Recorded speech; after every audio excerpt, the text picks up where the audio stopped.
Yeah, Stupido Bloods Records 183. Yeah.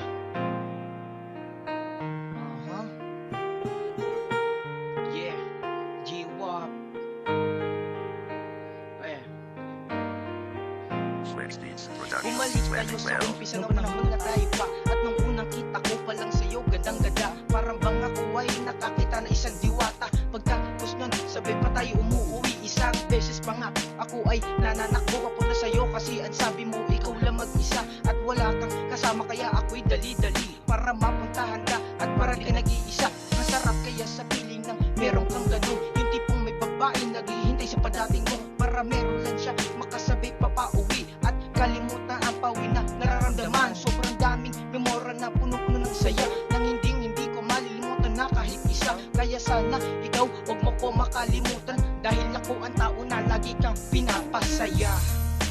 I tried to run from your side, but each place I hide, it only reminds me of you.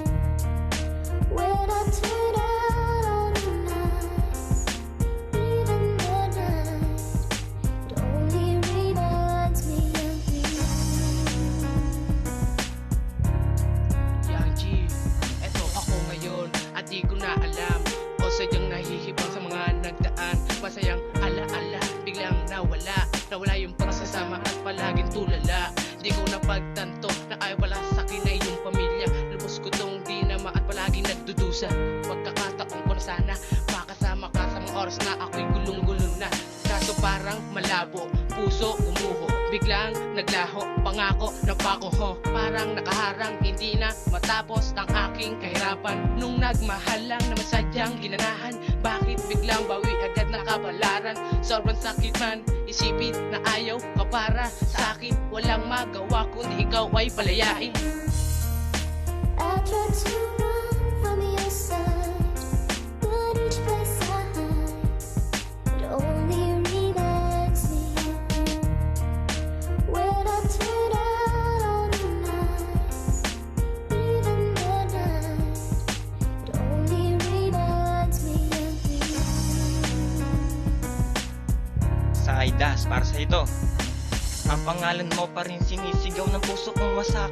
Akala ko magiging masaya ating pag-ibig, isang paalala lang nais kong ipahatid. Minahal kita na sobra, ikaw lang ang pumatid. Napakasakit naman, parang pasasakin laman ng aking sinapit. Lahat naman ng bagay sa iyo ko nilaan. Di ka ba nangihinayang sa ating mga pinagsamahan?